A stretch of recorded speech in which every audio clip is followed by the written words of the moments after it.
इसी के साथ खबर में आगे बढ़ती है, जहां पर महाराष्ट्र विधानमंडल का मानसून सत्र आज से शुरू हो गया है। 3 हफ्ते का सत्र 4 अगस्त तक नरिमन पॉइंट के विधान भवन परिसर में आयोजित होगा।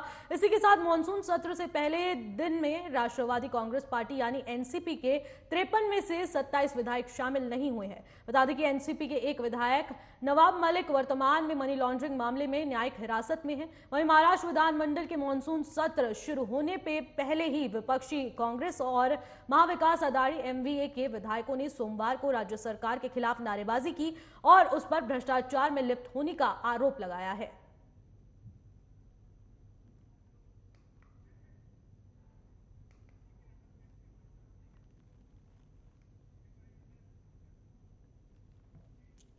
इस खबर पर अधिक जानकारी के साथ मेरे सहयोगी के राणा भी न्यूज रूम से लाइव जुड़ चुके हैं।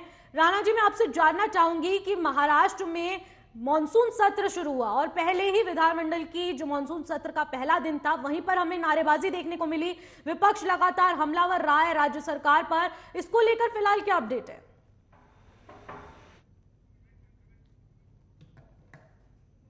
आपको बता दें, पहले ही दिन सदन नहीं पहुंचे एनसीपी के कई विधायक, जिसके बाद जोरदार हंगामा विधानमंडल के बाहर देखने को मिला, जहां पर कांग्रेस की राज्य सरकार के खिलाफ नारे लगाए गए, मुर्दाबाद के नारे लगाए गए और इसी के साथ राज्य सरकार पर भ्रष्टाचार में लिप्त होने के आरोप लगाए गए हैं।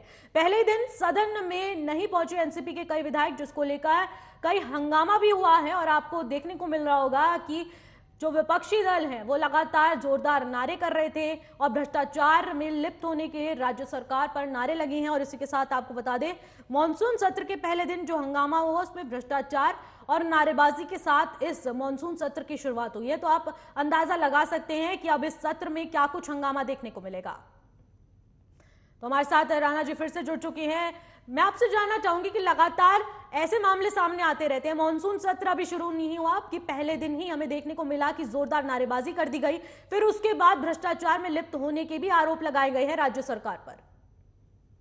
देखिए निशी, वैसे तो ये जो इस बार का मॉनसून सत्र है महाराष्ट्र के विधानसभा का, ये बड़ा ही रोचक है और इसमें अगर आप तस्वीरें देखेंगे तो तस्वीरें भी बड़ी बदली हुई हैं। यानी कि जो अभी तक नेता प्रतिपक्ष की कुर्सी पर बैठे हुए थे वो इस बार सत्ता के साथ मिलकर बैठे हुए हैं और डिप्टी सीएम की कुर्सी पर हैं। अब ऐसे में इन बातों को समझना होगा कि आखिर ये अग्नि परीक्षा से कम नहीं है। यह अग्नि परीक्षा है एकनाथ शिंदे की, यह अग्नि परीक्षा है देवेंद्र फडणवीस की और यह अग्नि परीक्षा है इस बार अजीत पवार की। अजीत पवार ने पिछले सत्र में जो कुछ मुद्दे उठाए थे, सत्ता से पूछे थे जो मुद्दे, इस बार उन सवालों का सामना अजीत पवार को करना होगा और वो कैसे करेंगे। उन्होंने पिछली बार मुद्दा उठाया था कि महाराष्ट्र में पुलिस के ऊपर लगातार हमले किए जा रहे हैं और उन्होंने ये भी आंकड़ा दिया था कि 1 महीने में 30 से ज्यादा हमले पुलिस के ऊपर हो चुके हैं। इस बार इन सवालों का सामना खुद अजीत पवार को करना होगा। उन्होंने पिछली बार यह मुद्दा भी उठाया था कि मंत्री अनुपस्थित रहते हैं सदन की कार्रवाई के समय पर, तो इस बार इस मुद्दे का सवालों का सामना उन्हें करना होगा। और साथ ही उन्होंने पिछली बार 8 ध्यानाकर्षण, उनके इन सवालों के बाद 8 ध्यानाकर्षण नोटिस में से 7 को स्थगित करना पड़ा था और जिसके बाद देवेंद्र फडणवीस को इस बात पर माफी भी मांगनी पड़ी थी।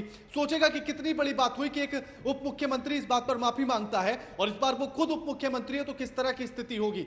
साथ ही कल जिस तरह की तस्वीरें हमने देखी विधानसभा सत्र से एक दिन पहले, क्योंकि उनके पास अजीत गुट के तमाम मंत्री शरद पवार के पास गए थे आशीर्वाद लेने के लिए, लेकिन कहीं ना कहीं वो इस मंशा से भी गए थे कि हमले निजी तौर पर न किए जाएं।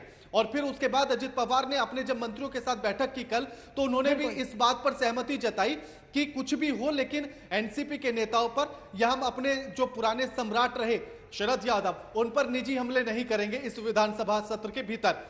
तो तस्वीरें बहुत बदली हुई होंगी और साथ ही ऐसे में शिंदे गुट, माफ कीजिएगा, इसी में जो है उद्धव गुट की शिवसेना और साथ ही शरद पवार की जो एनसीपी है, उनका पूरा जोर इसी पर है कि शिंदे गुट के जो विधायक हैं उनको अयोग्य करार दिया जाए, साथ ही शिंदे के साथ में। साथ ही एनसीपी का ये लगातार कोशिश है कि इसमें ऐसे में जो एनसीपी से बगावत करके गए हैं उनकी अयोग्यता पर भी सवाल खड़े कर रहे हैं, उन्हें अयोग्य घोषित किया जाए। लगातार अध्यक्ष से इस पर मांग की जा रही है कि इसको लेकर कार्रवाई की जाए।